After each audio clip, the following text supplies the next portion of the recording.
Good evening, I'm Jim Lara. On the NewsHour tonight, the news of this Monday, then the guilty verdict in the trial of Alaska Senator Ted Stevens.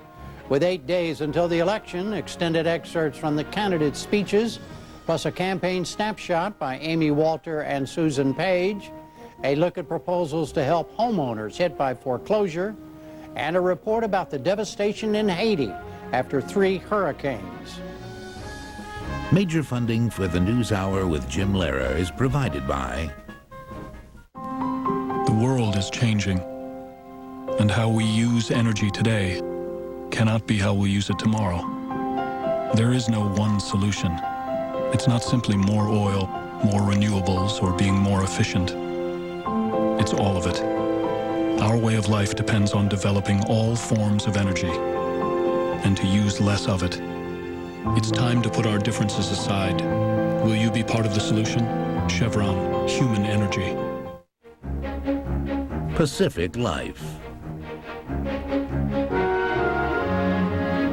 Vestas. The William and Flora Hewlett Foundation, working to solve social and environmental problems at home and around the world.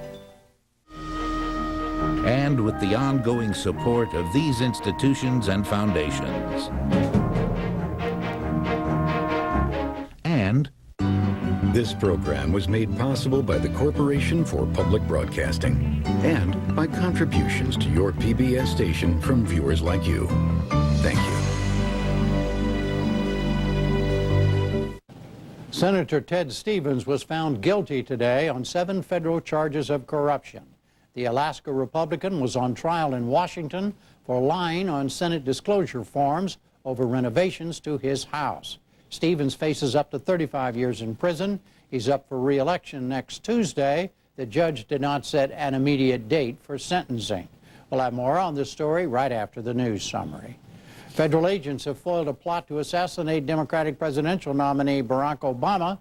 Court records unsealed this afternoon said the Bureau of Alcohol, Tobacco, and Firearms charged 2 neo-Nazi skinheads in Jackson, Tennessee last Friday. The men allegedly sought to target students at a mostly African-American high school and eventually attempt to kill Senator Obama. In the U.S. presidential race today, the candidates entered their final week of campaigning and hit on economic themes. In Canton, Ohio, Obama urged supporters to choose hope over fear and promised to restore economic prosperity to the country. Republican John McCain was in Dayton, Ohio. He continued to distance himself from President Bush's economic policies, and he pledged to cut spending. We'll have more on the campaign later in the program tonight. Wall Street staged a last-minute sell-off today as market uncertainty continued. The Dow Jones Industrial Average lost 203 points to close at 8175. The NASDAQ fell 46 points to close below 1506. For most of the day, stocks had stayed steady on news the Treasury Department will begin distributing money to 9 major banks this week. The money is part of the government's $700 billion financial rescue package. There was some unexpected good housing news today. The Commerce Department reported new home sales were up in September by nearly 3%. But that was still 33% below the level of a year ago. At the White House, Press Secretary Dana Perino was cautiously optimistic. Those are certainly welcome numbers, but too early to say whether it's a trend or not. That's why we have to keep working at doing what we're doing to try to recapitalize the banks, rework mortgages where we possibly can, help people stay in their homes. But if it is a trend, we'll certainly welcome it, but we're not going to rest and hope. We're just going to continue to work, and maybe next month the numbers will show a continued improvement. The commerce numbers weren't all good. The median price of a new home dropped by 9% to reach its lowest level since September 2004. We'll have more on the housing story later in the program. Stocks in Asia took a beating today. Japan's main index dropped more than 6% to hit its lowest point in 26 years. Other Asian markets, including Hong Kong and China, fell sharply on a chaotic day of trading. European stocks started out the day with steep losses but staged a late recovery. The French market was an exception, losing 4%. A trader there warned the uncertainty will go on. Basically, everything is falling apart. Nothing really holds up. A newspaper headline this morning read, "The crash until when?" That means we cannot think in terms of valuation anymore. The valuation has been down for the last 3 months, and we know the stock prices will fall in the midterm, but the problem is that we don't know how much it will fall. The markets are still volatile. It won't stop in a week. French President Sarkozy will discuss the economic crisis with British Prime Minister Brown in Paris tomorrow. And later this week, Brown will meet with German Chancellor Merkel in London. Syria lashed out at the U.S. today for launching a raid inside Syrian territory. Syrian government officials said 4 U.S. helicopters fired on a building Sunday near the Iraqi border and that 8 civilians died. In London today, Syria's foreign minister condemned the attack. We consider this criminal and terrorist aggression. We put the responsibility on the American government, and they need to investigate and return back to us with the result and explanation why they did it. The U.S. has yet to officially confirm or deny its involvement in the raid, but State Department spokesman Sean McCormick did say Syria summoned a U.S. diplomat to discuss the matter. The Syrians did call in at the level of the Vice Foreign Minister, our chargé d'affaires, whose name is Maura Connolly. She went in, she listened to the Syrians. They brought her in there to raise with her these reports of activities in Abu Kamal, which is close to the Syrian-Iraqi border. But beyond that, I don't have any comment for you. A spokesman for the Iraqi government said the operation targeted foreign fighters that cross into Iraq. 2 American soldiers were killed in a suicide attack in Afghanistan today. It happened inside a police station in the north, where U.S. troops were advising a police training program. The bomber was dressed in a police uniform. Also today, insurgents shot down a U.S. helicopter near Kabul after exchanging fire with its crew. All on board were rescued. And that's it for the news summary tonight. Now the Stevens verdict, the presidential campaign day, Amy Walter and Susan Page, help for homeowners, and Haiti after the storms.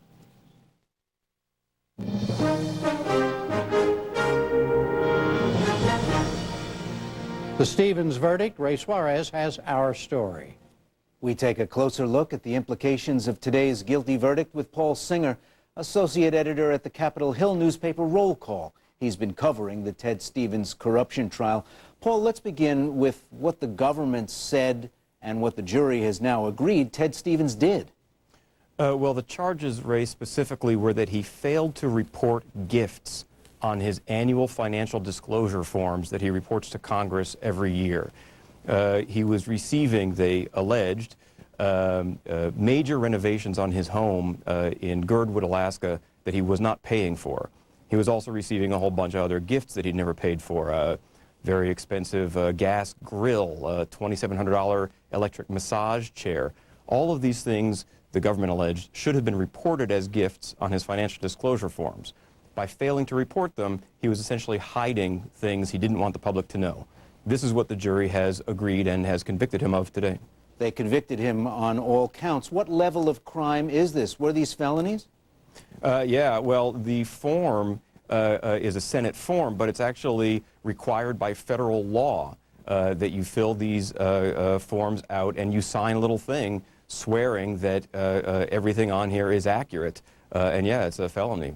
Did Stevens take the stand in his own defense? And if so, how did he explain the presence of the renovations, the artwork, the furniture? He did take the stand. He spent about 2 days on the stand. And his argument was essentially this, that the Stevens family did pay about $160,000 for renovations to a bunch of contractors. And the other things that were being done by his friends and by this oil company that he was very close to, he claims he didn't know that they were being done. When he discovered that they were being done, he asked for bills and just never received them. The gifts that came to his home, he claimed he never asked for those gifts. He didn't want them. He asked people to take them away. The fact that they never went away was not really his fault, he said. They were, he made it very clear that he wanted them to go away.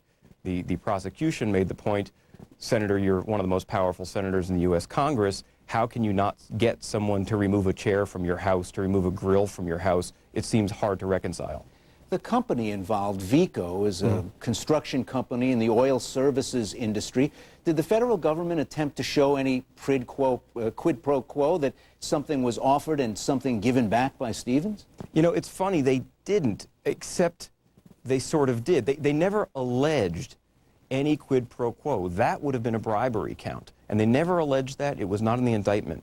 But they did suggest that Stevens had done some favors for Vico, and during this time period. It was very unclear exactly, if they weren't going to make that official part of the charges against him, why they would introduce it. And essentially they were introducing it in a way to say these people were very close to Ted Stevens, he was doing nice things for them, they were doing nice things for him. We're just about a week away from Election Day, and Senator Stevens is defending his seat. Is there any timetable for announcing a sentence or court reconvening in this case, or can he go back to Alaska and run? He can go back to Alaska and run. The judge this afternoon said that he would do sentencing probably after February. They're going to have a scheduling hearing in February. The theory here is that there are numerous grounds upon which Senator Stevens might want to appeal this verdict, and meanwhile he's out on bond and he can go back to Alaska and run. And for the moment, he remains a senator in good standing, if a convicted felon. Yeah, he does. There's no direct execution that would throw him out of the Senate simply for being convicted. The Senate Ethics Committee would have to take up some sort of investigation of him and decide whether he should be expelled or some sort of punishment. If he loses his re-election in a week, they probably won't bother. When's the last time a sitting United States senator was convicted of a felony? You know, I don't know that it's ever happened. I know that Senator David Dernberger, about 25 years ago, I believe, was found guilty, or I believe he might have pled guilty. I don't remember exactly, but he was found guilty of some similar failure to report, and he paid a small fine. You have to go back a long ways before that, before you have anything similar to this. We should keep in mind that Senator Ted Stevens is 84 years old. Do these charges and now convictions carry jail time? Yeah, well, in theory, each charge carries 5 years possible maximum. But, I mean, you're not going to give Ted Stevens 35 years in jail. Most folks I've spoken to, most things I've read, the suspicion is he could get a sentence of up to a year, year and a half. But even that, it's just hard to know whether they'd really put him in jail. Had Senator Stevens at any time during this process talked about what he might do if found guilty?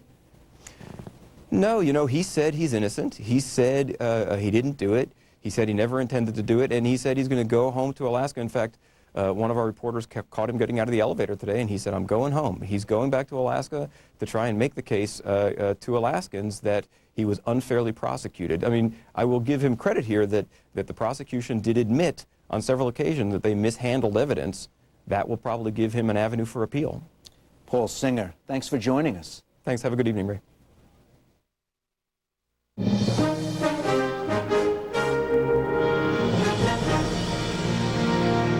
And with a week to go, the presidential candidates make their closing arguments. Judy Woodruff has our campaign report. John McCain and Barack Obama both started the day in Ohio, a state that has sided with the winner of the last 11 presidential elections. McCain met this morning with his team of economic advisors at a hotel in downtown Cleveland. Later, he detailed his plans for addressing the economic crisis. With 1 week left in this campaign, the choice facing Americans is stark. My economic goals and policies are very clear. 1, I will protect your savings and retirement accounts and get the stock market rising again. 2, I will help keep people in their homes and fix our housing market and realize the American dream of owning their own home. 3, I will create millions of high-paying jobs through tax cuts that spur economic growth, particularly for the small businesses, which create 70% of all new jobs in this country. Why would we want to raise taxes on anybody, but most of all, small businesses in America? That's what Senator Obama wants to do.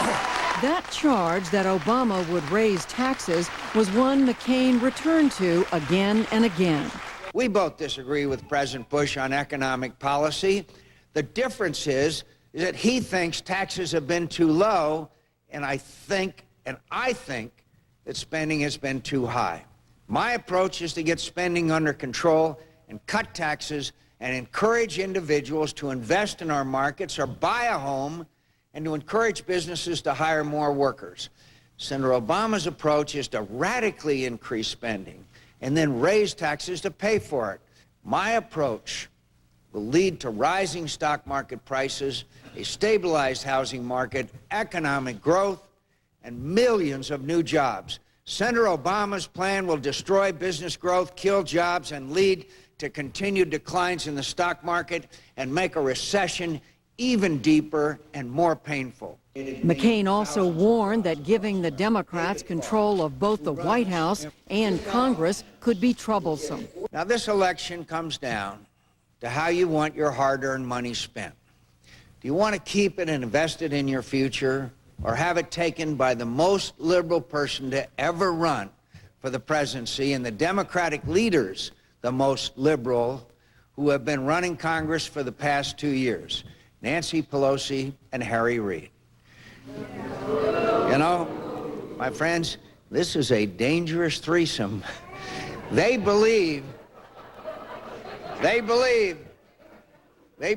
$1 trillion of rescue financing is not enough, and have already proposed another $300 billion spending spree they're calling a stimulus plan. I would rather give the great American middle class additional tax cuts and let you keep that money invested in your future. Barack Obama, meanwhile, stumped in Canton, Ohio, about an hour south of Cleveland. There, he returned to a theme from early in the campaign with what his aides called a closing argument speech. In 1 week, you can put an end to the politics that would divide a nation just to win an election, that tries to pit region against region and city against town, Republican against Democrat, that asks us to fear at a time when we need hope. In 1 week, at this defining moment in history, you can give this country the change we need. Obama batted down charges from McCain that he would expand the size of government. And I don't believe that government can or should try to solve all our problems. You don't believe that either. But I do believe that government should do that which we cannot do for ourselves. Protect us from harm. Provide a decent education for all children.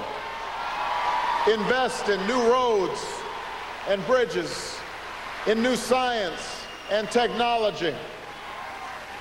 Our government should reward drive and innovation and encourage growth in the free market.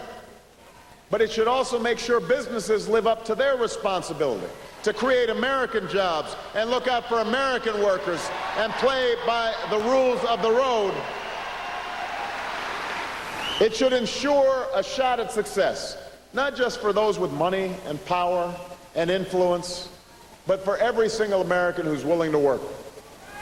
That's how we create not just more millionaires or more billionaires, but how we create more middle-class families.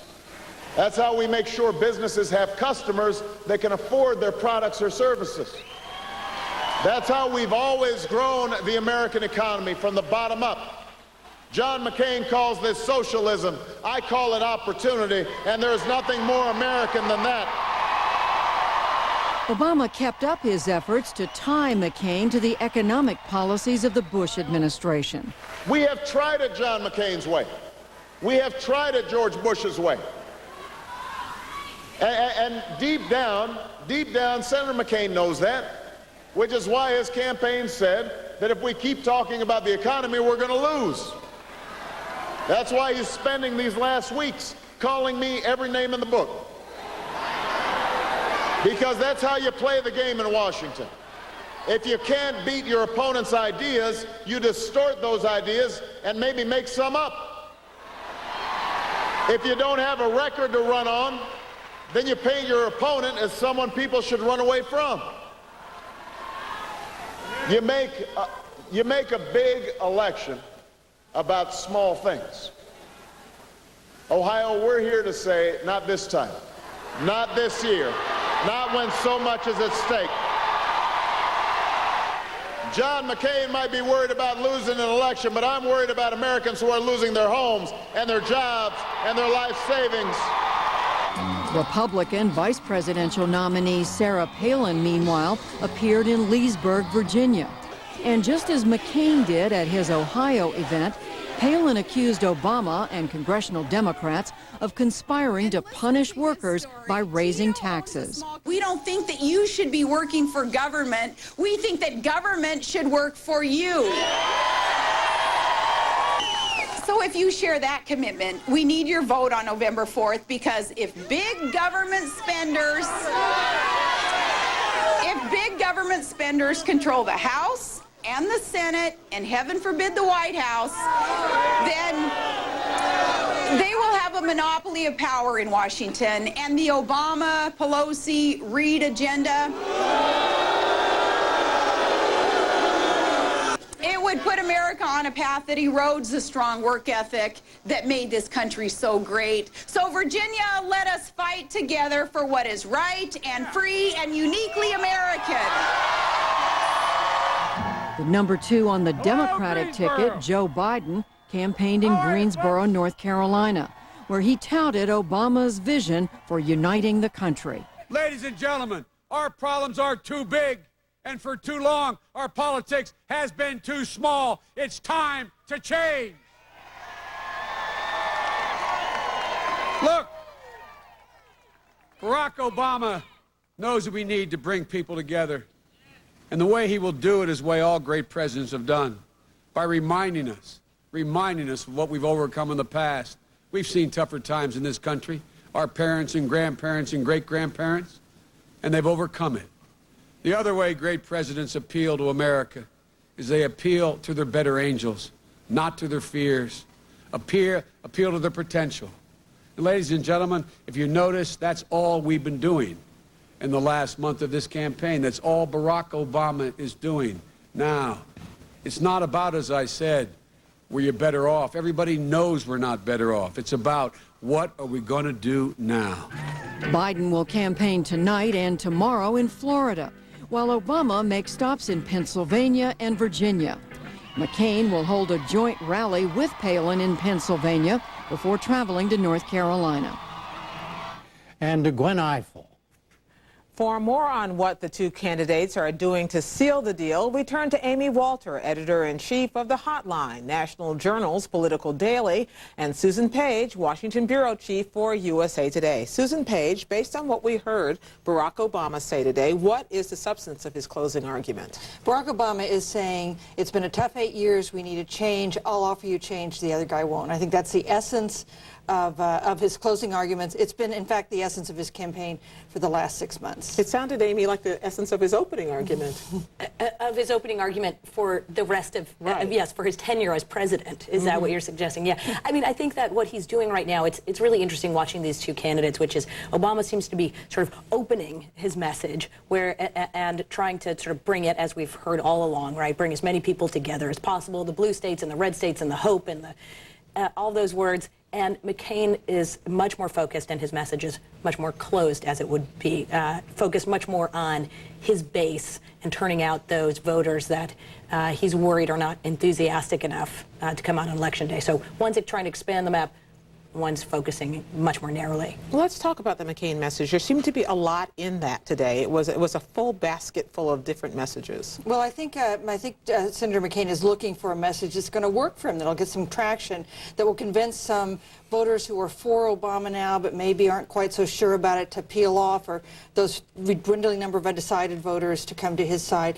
So for some of those might be taxes, might be the risk of electing someone who's inexperienced. Really, whatever argument will work for you is an argument John McCain's willing to make now, because he's in this unfortunate position of being on the struggling side of this campaign. So he needs to be more negative. He needs to hammer at Senator Obama. He needs to raise questions about him if he's to have any hopes of making this, threading this difficult course for him to 270 electoral votes. So who are these voters that they're both going after? Are they the same group of people who they're just sitting at home waiting for someone to say the most persuasive thing, or are they different groups of people? Right, because you wonder, at this point in the game, is there anybody who truly is undecided? One always we've seen wonders, these, yes, yeah. we see these numbers, and it is dwindling. I mean, it's probably 5 or 6% who say that they truly are undecided. But I do think that you're seeing these candidates focusing their message on two very different audiences, and as we pointed out earlier, in terms of what they're looking for the future. And so for John McCain, I think it is, Susan's right, that he's trying anything that works, but it's also making sure that he gets those voters that maybe are Republican-leaning, or folks who are part of the base but might not be as motivated to turn out, giving them the messages that they want to hear. So talking about taxes, talking about the liberal Democratic establishment, those buzzwords, to make sure that they are engaged, they actually get out and vote. Because again, we've been hearing over and over again that Democrats are turning out in large numbers in these early vote states. And so engaging those voters is going to be important, especially if his strategy is to play defense. Hold on to all those red states that George Bush was able to do. Maybe pick up a blue one. He talks a lot about Pennsylvania, but hold on to the red. Whereas Obama is going in and he's almost in every state, it seems, these days. Well, let's talk about the geography a little bit, Susan. What states, if there's a path for John McCain, and if there's a path for Barack Obama, who is saying he's nervous, even though he seems to be ahead in so many of these polls, what are the states which are on that path? Well, I think for Barack Obama, the key is to be strong in the Mountain West. This is a new battleground region this year. Colorado, Nevada, also New Mexico, which has been close in the past. That's given him, his strength in those states has given him some leeway to lose Pennsylvania. If he happened to lose Pennsylvania, he could still win the presidency because he has come through in this new battleground region, which I suspect we're going to be watching for a long time. John McCain has a very precise path. As Amy said, hold the Bush states and maybe get Pennsylvania. And that leaves him in the position of some Democratic presidential candidates in previous elections, where they can calculate how they can get to 270, but it means every single thing needs to fall their way. You know, as watching these events over the weekend, you look at the crowds, the relative size of the crowds, and you wonder, does size matter? Does crowd size matter in this case at this stage in the campaign, or is that just atmospherics at this point? I mean, I think a lot of it still is atmospherics. And let's remember, this was the debate we had in the Democratic primary, too, that, well, Barack Obama's crowds are so much larger. This indicates, of course, that he's going to win by a huge margin, and he would rack up these big events in Pennsylvania and Ohio. We've obviously lost both of those states, so they weren't necessarily indicative of the final vote. But what I think it does, especially for somebody like Barack Obama, who is trying to keep these new voters, these folks who he has helped to recruit and get them registered to vote, making sure that they understand that they're part of something bigger. They see these pictures of him out with the throngs, that this is, you know, part of a bigger movement. That message is what he's really trying to drive home with these big rallies. You know, the other thing I've noticed in these big rallies is increasing numbers of these people are people who've already voted by mail, done early voting. You know, these are votes that are in the bank. It means that there can be an event over the next week. It's not going to change their vote. It means they're not going to be peeled off by some last-minute argument. That's another role of these huge crowds we've seen, is to get people to the polls early to kind of guarantee that their vote is cast and is going to be there. Let's talk about the vice presidential candidates on both sides. Are they, at this stage, at this moment in time, are they helping or are they hurting their candidates? Well, I mean, I think it's pretty clear that Sarah Palin has not been helpful in these last couple of weeks here. Now, where she still could be helpful, I think, again, going and talking to the base. But in terms of her broader message, if we are talking about picking up those true undecided voters, those folks who are on the fence either way, I think that a lot of questions have been raised. And it seems like any time she tries to go out with whatever message it may be, it seems to be overshadowed by a controversy. And now it's obviously the $150,000 Well, it's wardrobe. about infighting within the campaign. And now it's the infighting with the campaign, and who likes her and who doesn't. Is she really a diva? And who's speaking to her and who's not? And right. And so that has been overshadowing everything. And in fact, that's been part of the story all along, right? That the Sarah Palin message, the one that we saw unveiled at the convention, never really got a chance to really percolate because of all the other issues that were surrounding her. What about Joe Biden? Well, I think he's been helpful in that people see him as a credible president, but I think he's made some misstatements that have caused trouble in these last couple of weeks, including saying that President Obama would be tested early on by foreign leaders. I think the campaign spent a lot of time trying to put that one down. And with Sarah Palin, and the McCain campaign came out with their own ad exploiting it. It really reinforced one of the McCain's main messages, which is the risk of electing Barack Obama. With Sarah Palin, I think you see her starting to think about elections down the road. She is now thinking not only about making McCain's case, but repairing her own image, because this is a woman I think we are going to be seeing not just in this election, but in future ones. And so everybody's got to do what they can in the next 8 days to kind of repair, to emerge from this somehow whole. Right. Well, you know, one ticket's going to emerge as the president and vice president of the United States, which is a pretty good way to emerge. I think it's the other side that worries about who's going to get blamed for what went wrong. Right, including staff. So it's not just the candidates, but it's the people behind the candidates that are looking for what their next step will be after this election. Okay, more to come. Amy Walter, Susan Page, thank you both very much. And our election coverage continues always on our website. Just go to pbs.org. and then scroll down to NewsHour Reports.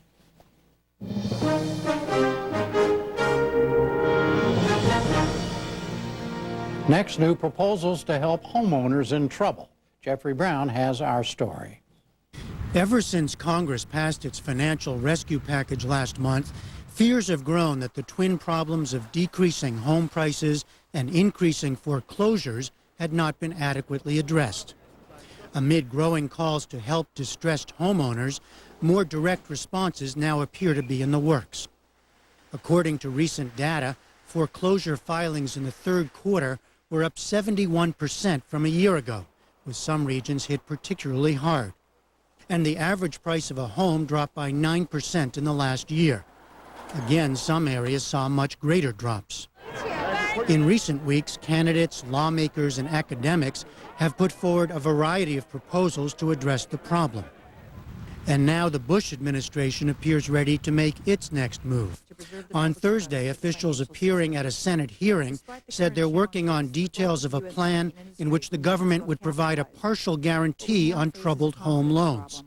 Sheila Bair is the head of the Federal Deposit Insurance Corporation. The FDIC is working closely and creatively with Treasury on ways to use the recent financial rescue law to create a clear framework and economic incentives for systematically modifying loans.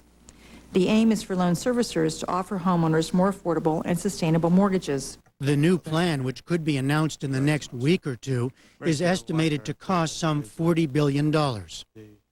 And now a look at several ideas on the table. Bruce Marks is the chief executive of the Neighborhood Assistance Corporation of America, a not-for-profit advocacy group for homeowners. Dan Alpert is founder and managing director of Westwood Capital, a small investment bank. And Neil Irwin is a financial reporter who's been covering the housing and banking crisis for the Washington Post. Bruce Marks, let's first define the problem. Beyond the numbers, what's happening out there? What do you see? Sure. I mean, what is out there, Jeff, is that is the foreclosures stupid. That's what we have to say to Congress and we have to say to the administration. Because all the solutions out there, the refinances, all those solutions are not working. And that there are millions of homeowners at risk of foreclosure because they can't afford the mortgage payments. So what we have to do is we have to restructure these mortgages to make them affordable. That's not being done. Not being done by the servicers or by the investors. All the solutions out there are failing, Jeff. So in simple terms, explain what you think should be done. What are the general principles for any plan? Right. Well, the general principles is to go back to what lending used to be.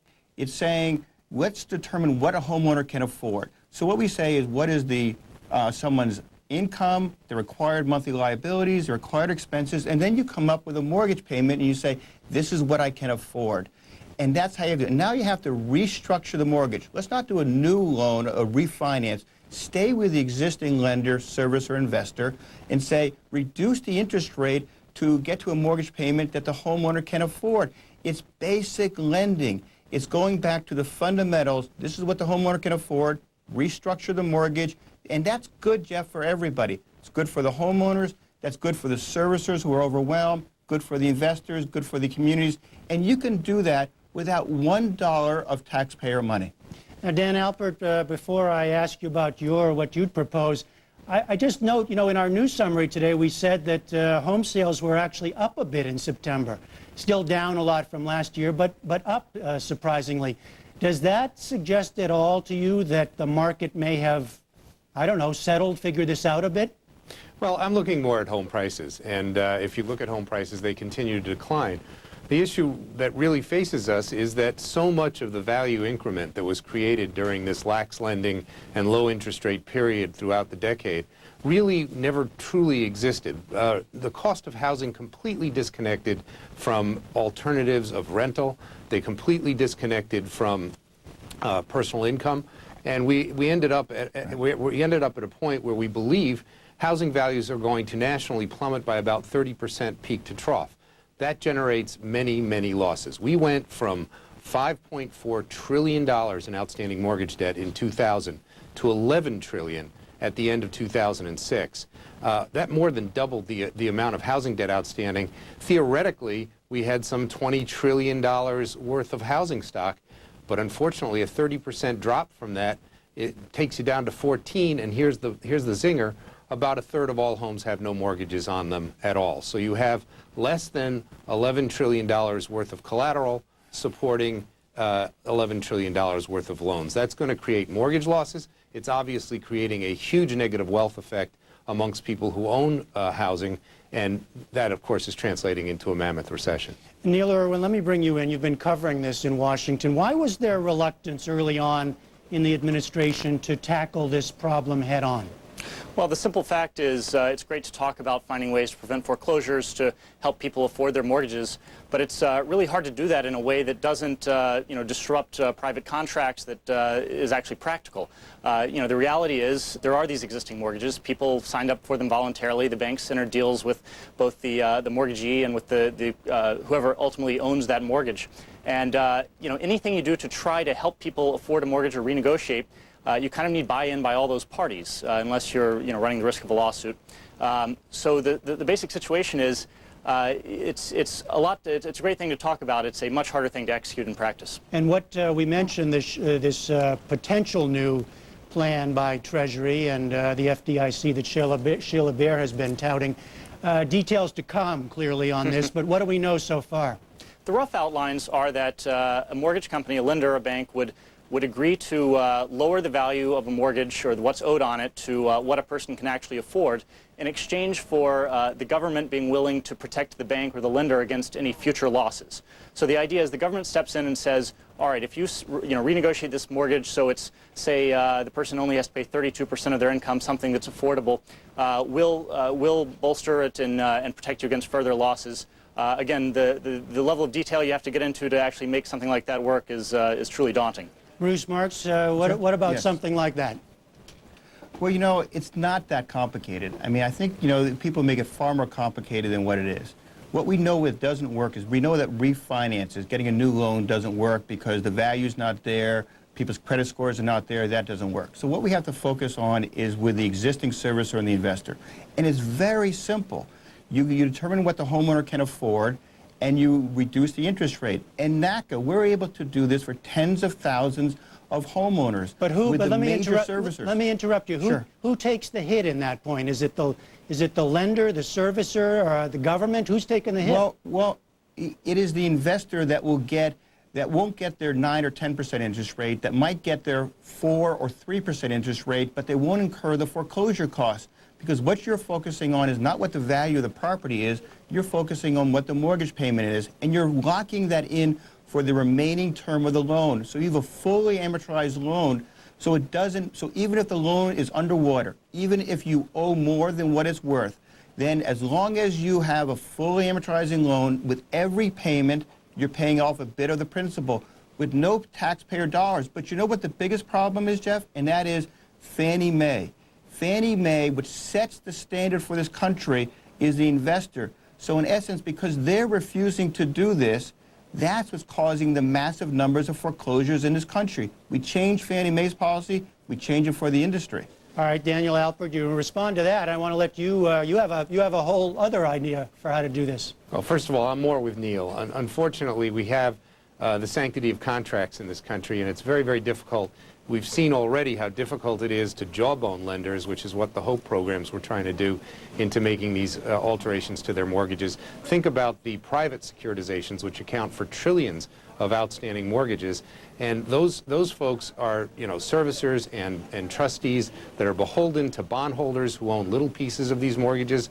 They're not going to risk their entire credibility and their entire balance sheet by somehow voluntarily making changes to these mortgages that are going to impair the folks that own them. So unless something happens that's of a more mandatory nature, I'm afraid we're going to have a big problem. And that's what our plan calls for. We've come up with a plan basically to allow mortgagees or borrowers who are underwater or who have very high loan-to-value loans, who can't make the payments, to effectively do what they're supposed to do under their mortgage, which is surrender their collateral, surrender their deed.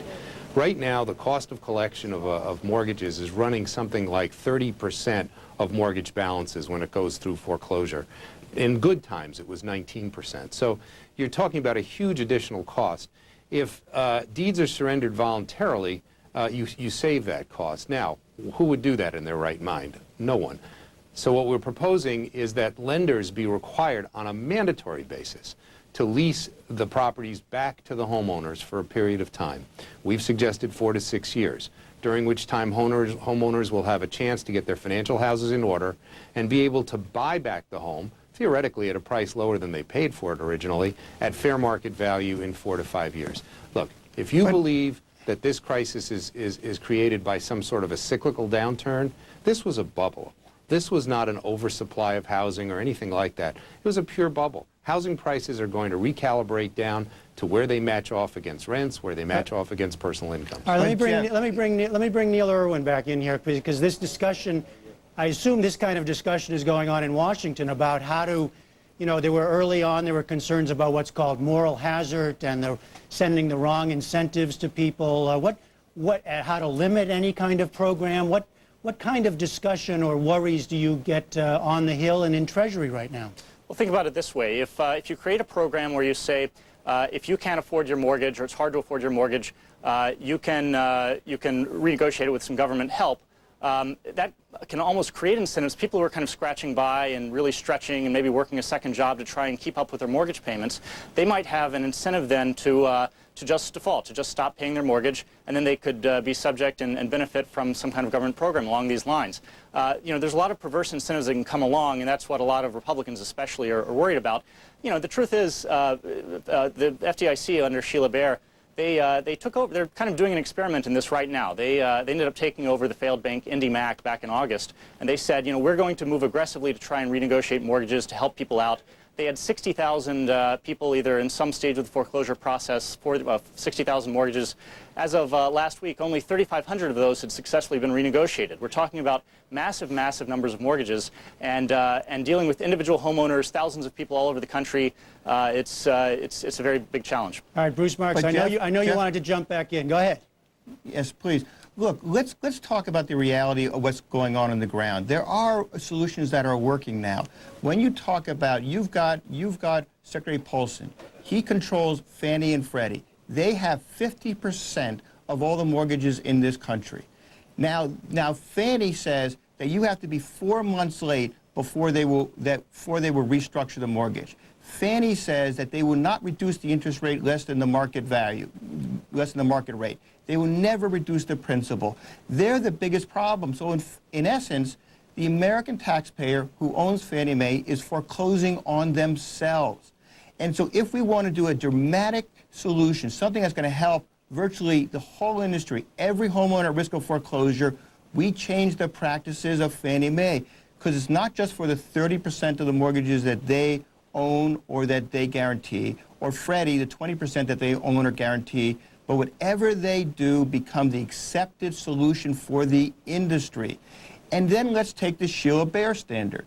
When Sheila Bair took over IndyMac, what did she do? First thing, a moratorium on foreclosures. Second thing, stop the interest rate increases. Third thing, restructure the mortgages based on what the homeowner can afford.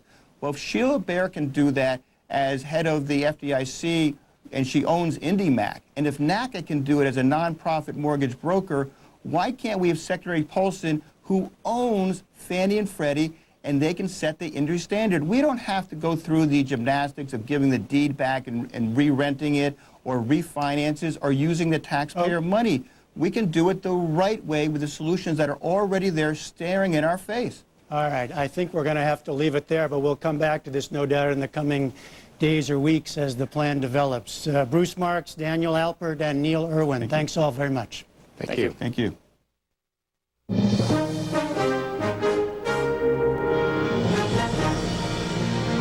Finally tonight, a report from Haiti on the recovering from 3 deadly hurricanes. The reporter is Special Correspondent Fred DeSam Lazaro. When the food supplies arrive in Gonaïves, so do the riot police from the UN peacekeeping mission in Haiti. They bring some order, but not food for everyone. A stream of mostly women leaves empty-handed. I'm dying of hunger, and so are my kids. I came here to get food, but they've given it all away. I haven't eaten anything today. I'm still hungry. I have nothing. Whatever you give me is all I'll have. They are among perhaps 800,000 Haitians, 10% of the population, displaced by the storms, which took at least 300 lives. 1 month after the last hurricane ripped through, roads are still barely usable, still covered with floodwaters that are now reduced to a toxic sludge of oils and other pollutants. Just in Gonaïves, we have 3 million cubic meters of mud. You can imagine the effort that is needed. I hope the international community understands the profound catastrophe Haiti is going through. Haiti's President René Préval has had to rely on the international community to both fund and lead the relief operation in a country where 80% live in what the UN calls absolute poverty, crippled for years by political and economic meltdown. One key player so far has been the non-government group Doctors Without Borders. Max Cossi is a director. There is a danger of some outbreaks of some disease. We are really in a high risk in this moment. Red alert, if you want to call it like this.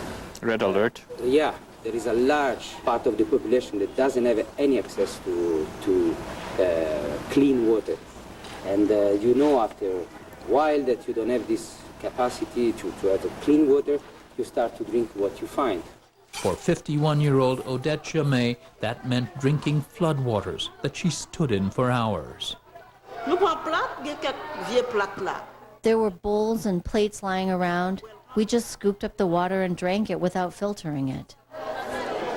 Just outside her temporary shelter in a school building, the doctors group began an outpatient clinic. Diarrhea from contaminated water was a common problem here. About 120 anxious mothers with infants and a few elderly craved their first medical attention since the hurricanes. 2-year-old Kelly was triaged to the top of the line to see Dr. Louis-Jacques Ismail with swollen face and limbs and aggressive skin rashes. The little child that you saw is malnourished, and one of the symptoms of that malnourishment is that you have dermatitis that rises up on the skin, and this is what we are seeing very, very often now. Kelly's mother received medicines and a nutrient-rich formula given to malnourished children. In Haiti, even before the hurricanes, 1/4 of all children were chronically malnourished. The key to Kelly's recovery will also be access to food and clean water, something that eludes half the population in the best of times. Centuries of deforestation for lumber and cooking fuel has eroded the soil, washing it into rivers and streams. Now floodwaters from the hurricanes have contaminated wells, and Gonaïves' water pipe network, flimsy before, is useless, says Rigel Gilles, a project worker for the doctors group. We lost 80% of the water from the reservoir every day, which is way too much. Just so I understand, then you're saying that by the time the water gets from the reservoir into the city, 80% of it leaks out? Yeah. Non-government groups are trucking potable water from the city's reservoir in large rubber bladders, then installing these on rooftops. Transporting the water and finding available rooftops has been difficult. With the network we're having right now, right today, we're touching around a third. The first goal we're doing now is providing potable water to the maximum of population, and the next stage will be cleaning the wells. Preventing disease is just one half of the public health task. The other is to rebuild healthcare facilities, which were demolished by the storms. This warehouse was spared by the hurricanes, and it's being quickly converted into an 80-bed hospital. The construction workers aren't finished yet, but the hospital work is already in full swing since it's the only hospital now in Gonaïves, a city of more than 200,000 people. We've got all our patients here right now, internal medicine, surgery, until we finish the other rooms. Pierre Malcher is on the medical staff. One major frustration is there are large needs in the population, but we don't have enough diagnostic facilities. We have medicines, but we don't have laboratory, we don't have radiology, and surgery is limited. But the hospital is meeting its most critical need, says gynecologist Rodney Sena. Since we set up the field hospital, the first day we had 2 deliveries, and up until now we've delivered 15 babies. Dr. Sena is volunteering here on a month's leave from her private practice in the capital, Port-au-Prince. A longer-term worry is the lack of doctors. There's just 1 for every 10,000 people in Haiti. Doctors from Cuba and aid agencies partially fill the void. In Gonaïves, it will be months, perhaps years, before a new permanent hospital, planned for higher ground, will be ready. Despite the challenges, President Preval and his cabinet vow Haiti will build back better than it was before. Their country, born out of a slave revolt and beset by invasions and civil war for 200 years, has been relatively quiet, thanks in part to 8,000 UN peacekeepers. Preval, elected in 2006, says peace is the first priority. The UN has a mission here for stability. It's called MINUSTA, to help restore peace and democracy. In 2005, 2006, if you'd been here, you wouldn't have been able to go to Gonaïves, walk the street. Today, we have restored peace to the country. It's the beginning of the country's rebuilding. With a $200 million credit from a Caribbean fund, the slow cleanup is beginning in Gonaïves. Roads first, then homes. President Preval says a public works program will put people to work. Odette Chamay is not sure when or how she'll restore her livelihood as a seamstress, which is also the future, she says, for her children.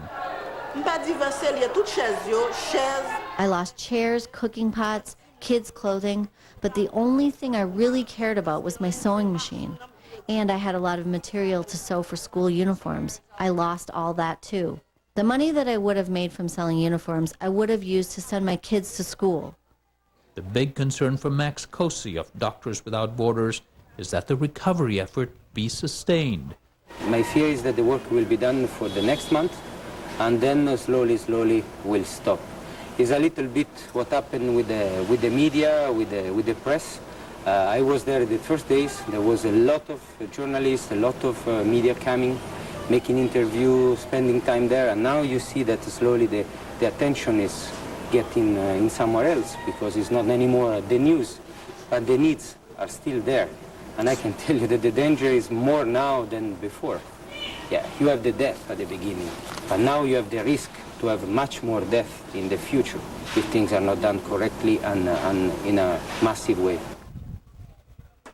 There's also worry about money for the rebuilding. So far, only about a third of the $108 million pledged by donor countries through the UN has actually materialized.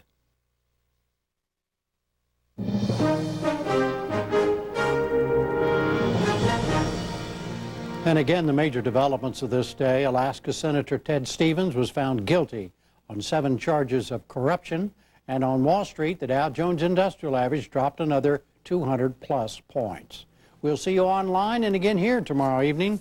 I'm Jim Lara. Thank you and good night.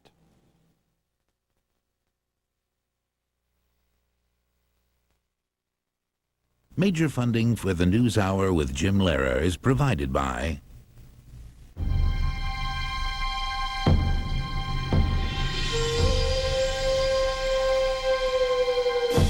Pacific Life has been the power behind successful individuals for more than 140 years. Pacific Life's strength includes assets exceeding $100 billion. So when it comes to planning for retirement, your financial professional and Pacific Life can help you reach your goals. Pacific Life, the power to help you succeed. With soaring energy prices and global climate change, there are good reasons for believing in wind. Wind energy is clean and plentiful, and it answers the call for sustainable ways to create the electricity we need. We know because our sole focus is developing technology that uses the energy of the wind to generate electricity. America has some of the world's most abundant wind resources, and Vestas is here to help harness them. Chevron. This is outrageous. Jeff Merkley backs a bill to take away your private vote in union elections. I'm not going to go vote in November without a secret ballot. Why would I do that for a union? I think card check is an invasion of our privacy. Without privacy, there's intimidation. Card check is totally against our rights and liberties as Americans. Tell Jeff Merkley, don't take away your private vote. The U.S. Chamber of Commerce is responsible for the content of this advertising. As Americans, we are entitled to a private vote. I'm Gordon Smith, and I approve this ad.